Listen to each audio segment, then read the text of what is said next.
The school office was too quiet, not the peaceful kind, the heavy kind. The kind that makes you aware of every sound, ticking clock, a chair scraping the floor, a pen tapping too fast. The man sat in a small plastic chair near the wall, hands folded. Back straight, eyes calm. He had arrived 10 minutes early, signed in politely. Smiled once. No one smiled back. 2 staff members stood near the front desk. They didn't look at him. They talked in low voices, just loud enough to hear. Is that him? One asked, the other nodded. The man felt it immediately, that shift in the air, that sudden distance. He had felt it before. A woman in a blue cardigan picked up the phone. She turned her back to him as she spoke. Yes, she said. He's here. Now? She paused. Listened. Her voice dropped. We followed protocol. The man kept his eyes forward. Another staff member stepped out of an office. She glanced at him. Her smile vanished. She leaned in close to the others. We can't take chances, she whispered. There are children here. That word landed hard. Children. The man slowly exhaled. He came here for a meeting about his son. That was all. No warning, no explanation, just an email sent the night before. Please come to the school tomorrow morning now. A chair scraped loudly, sir, the woman said, finally facing him. Her tone was tight, controlled. Please stay where you are. He nodded. Is there a problem? He asked. His voice was steady. Respectful, she didn't answer. Instead, she looked at the phone again. Her fingers tightened around it. We've already called the police. The room went still. The clock kept ticking. The man didn't move. His face showed no panic. No anger, only patience. Because deep down, he already knew something they didn't. And very soon, this room was going to learn it the hard way. Asterisk no. Asterisk no. That was the first thing he noticed. Not a single question. Not a single attempt to understand why he was there. They had already decided. A man in a security jacket stood near the door now. Arms crossed, eyes fixed on him. The man felt the weight of that stare. Heavy judging, he shifted slightly in his chair. The woman, in the blue cardigan, cleared her throat. Can you tell us why you're on campus today? She asked. Her voice was polite on the surface, sharp underneath. I'm here for a meeting, he replied. With my son's teacher. She raised her eyebrows. What's your son's name? He told her. The room went quiet again. One staff member typed something quickly into a computer. Her jaw tightened. That's not what we have here, she said. The man leaned forward just a little. I can show you the email, he offered. No, the woman said quickly. It won't be necessary. It's not necessary. She exchanged a look. With the others, a look that said, be careful. The security guard took one step closer. The man noticed how the space around him had shrunk, how the air felt tighter. He was no longer a parent. He was a problem. They spoke about him like he wasn't there. If he doesn't belong here, we have to think about safety. We can't risk it, each sentence stacked on the next. Act. Building a story he didn't recognize. He'd folded his hands again. Slowly. Years of experience had taught him this part. Don't interrupt. Don't raise your voice. Don't look angry. Because once they see fear or frustration, they stop listening. The woman glanced at his shoes, then his jacket, then his hands. Her eyes lingered too long. Do you have any identification on you? She asked. Yes, he said calmly. He reached into his pocket. Slowly, the security guard warned. The man froze. His hand stopped midair. I'm going to take it out now, he said softly. The guard nodded. The man placed his ID on the desk. Carefully, as if it were fragile. No one picked it up. Not yet. The woman looked at it from a distance, like it might bite. Why didn't you check in properly? She asked. I did, he replied. Right when I arrived. That's not what our system shows. Of course it doesn't, he thought. The system never sees people like him correctly. They saw what they expected to see. Nothing more, nothing else. Outside, children laughed on the playground. Their voices floated in through an open window. Inside, the man sat alone, surrounded by authority, by assumptions. by a quiet decision that had already been made. And still, he said nothing more, because the more they spoke, the more they revealed, and soon. That would matter. Asterisk, he didn't speak, not because he didn't want to. Not because he couldn't. He had learned a long time ago that silence could be louder than words. Years before, in another building, another place, another set of eyes judging him before they even knew his name, he had shouted once, explained. Once, defended himself once, and it had made things worse.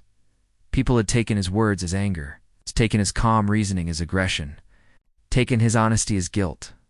So now he remained, quiet, patient, measured like a stone, waiting for the tide to shift. He remembered the classroom from long ago. The teacher had spoken over him. Other parents had whispered. They assumed they already knew the story. He had tried to correct them. He had tried to reason the result. They turned on him faster than before, their authority unchecked, their assumptions unchallenged. From that day forward, he learned a simple truth. When power leans against you, silence is your first weapon.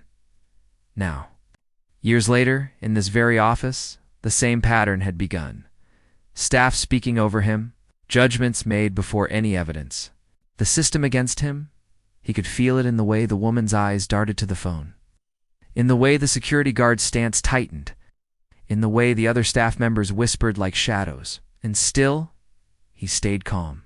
Still, he said, nothing more. Every detail he observed, every hesitation, every tiny crack in their armor. He was not powerless. Not yet. Because the truth always finds a way to flip the scales. And in this room, very soon, it would. Asterisk, then it came. The accusation, not a question, not a warning, statement. Heavy, sharp, absolute. You're not supposed to be here, the woman said. Her eyes locked on him. Cold. The man stayed still, hands folded, eyes forward, calm. What do you mean? He asked softly. We have reason to believe you shouldn't be on campus, she said. Safety concerns. Safety, a word meant to protect. But here, it was a weapon. The man's chest stayed steady. Inside, a storm of thoughts swirled. But he didn't let a single ripple show. The security guard stepped closer. Please stand up, he said. Step over here. Didn't move quickly. He moved deliberately. Measured steps. No sudden gestures. The woman leaned forward. Tone clipped. Do you understand the seriousness of this? He nodded slowly. Yes, I understand. Document slid across the desk. One of the staff members tapped it impatiently. Sign here, she said. Confirm your identity. We have no choice but to escalate. He looked at the paper. Nothing unusual at first glance. But he noticed the error immediately. A wrong. Name a mismatched date. Something small but enough. He didn't speak yet. The woman's eyes flicked toward him. She expected fear, expected panic, expected guilt. Instead, she found patience and quiet confidence. The staff began to whisper among themselves. Questions half-formed, voices hushed. They started doubting each other before he even said a word. But the accusation hung in the air like a storm cloud. Heavy, unyielding, threatening. He could feel the room shrink around him. Every word they spoke, every glance they exchanged was another brick in the wall they had built to trap him. Yet he remained seated, calm, silent, because he knew the rules of this game. They had assumed power. They had judged first. They had attacked without evidence. And just like every time before, that power was about to flip. Asterisk, time slowed. The man sat alone. The accusations hung in the air like a thick fog. Every second stretched longer than the last. He looked around the office. The fluorescent lights flickered slightly overhead. Calendar on the wall showed a bright, innocent day. But inside, the room felt dark.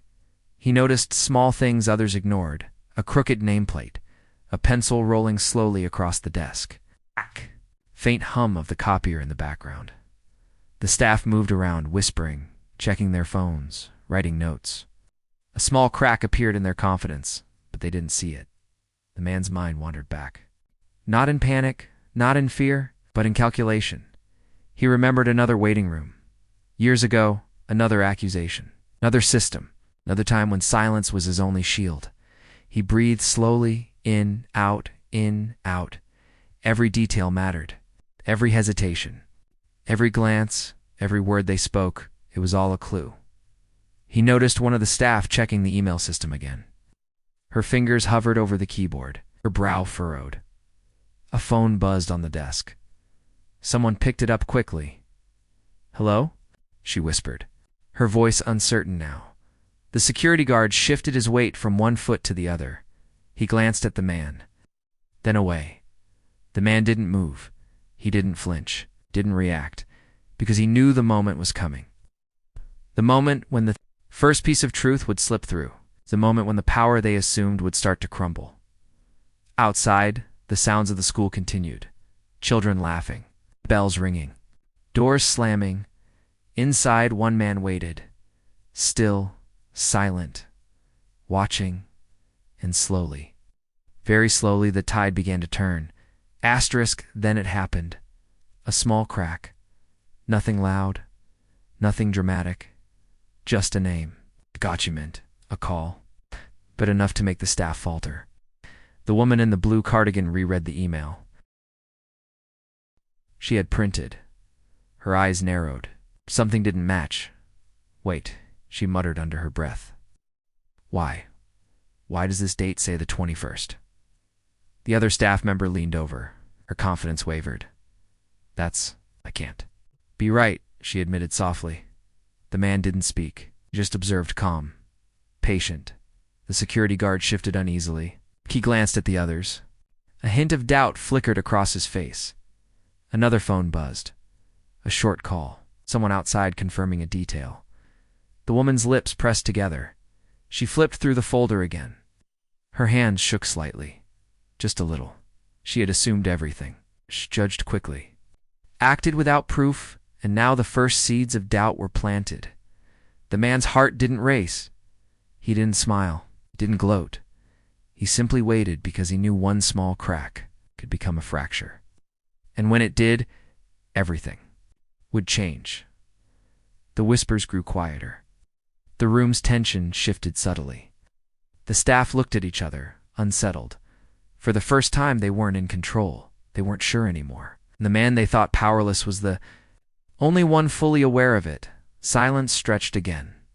But this time, it carried a different weight. The first domino had fallen, and very soon, the rest would follow. Asterisk. And then it happened. One sentence. One fact. One truth.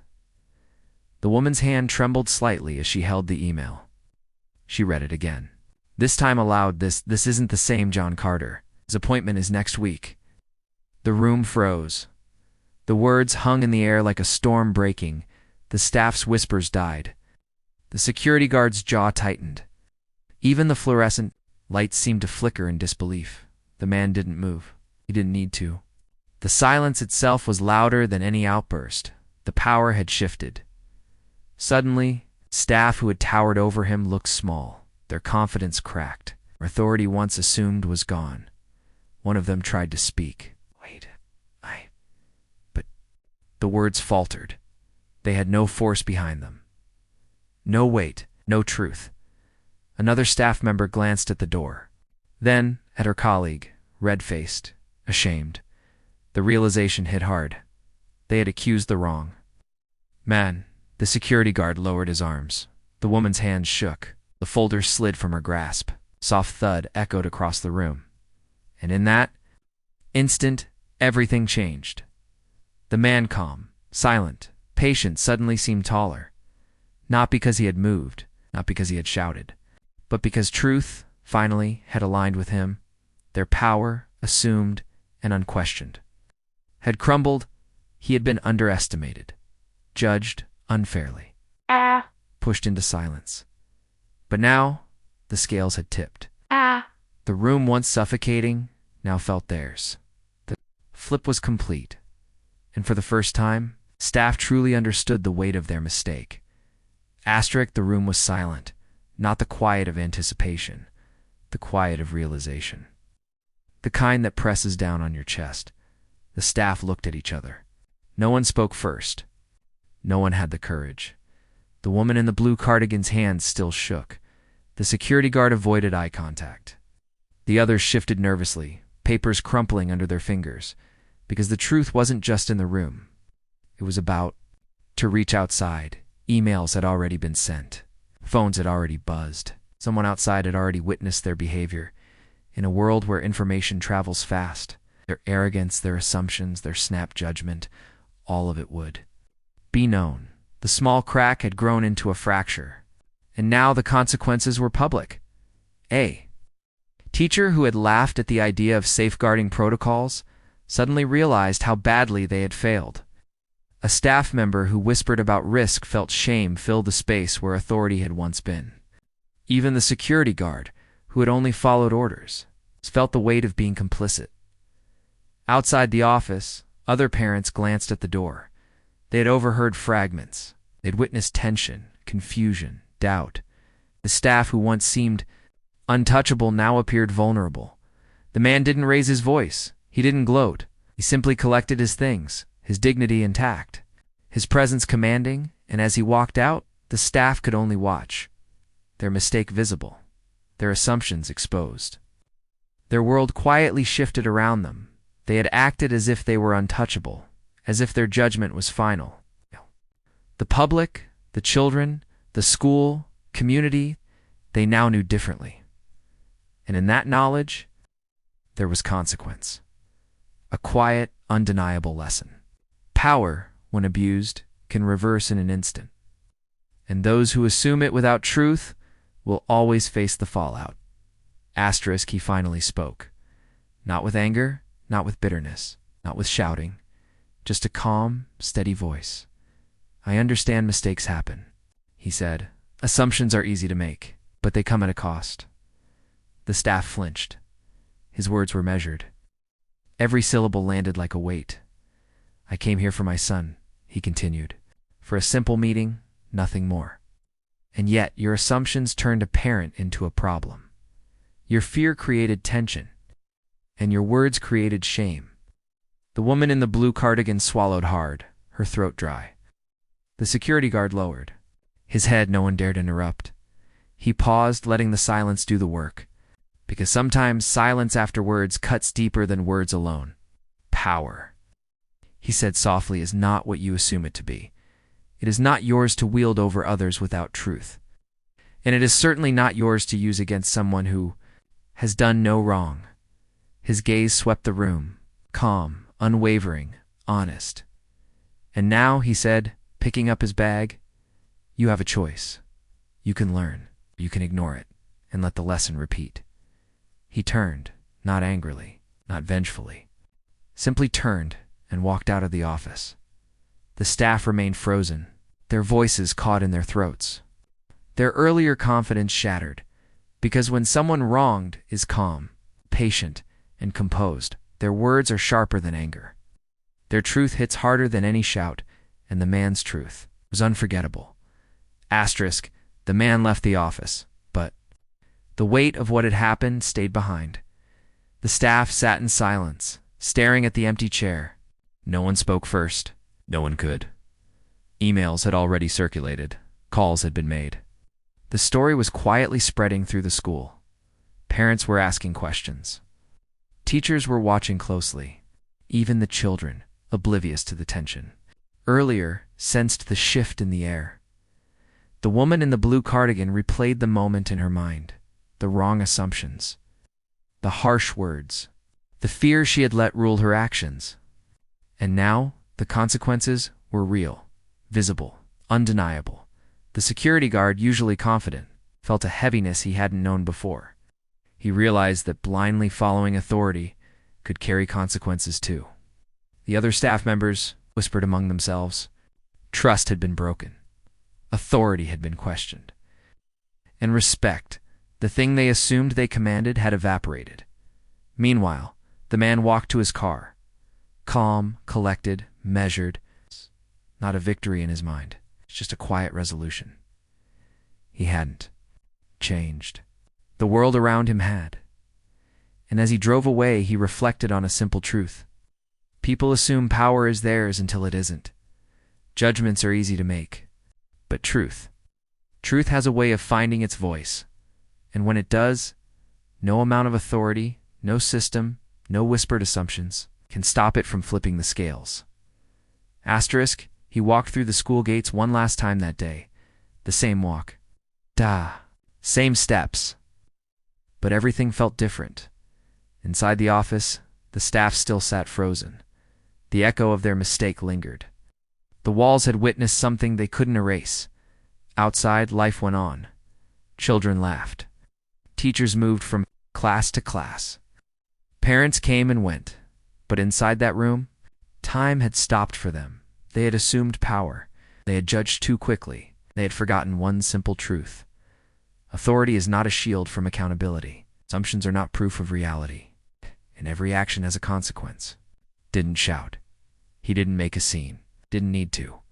Because sometimes leaving quietly, dignity intact, is louder than any argument. And as he disappeared down the street, the school staff would carry the weight of that day forever. A lesson learned too late. A silence too powerful to ignore. And a truth too clear to deny. Asterisk as the man walked away. The school behind him returned to its routine. But the story didn't end there. The staff had been humbled, their assumptions exposed, their authority questioned. And now, the real question goes to you. If you were in his place, would you have stayed silent like he did? Or would you have spoken up immediately, even at the risk of making things worse? What would you do if you were accused unfairly? Think carefully, because power can flip in an instant, and truth always finds a way. Share your thoughts in the comments. Tell us what you would have done. Discuss, debate, reflect, because this story isn't just about one man, it's about all of us, and the choices we make when the scales of power shift.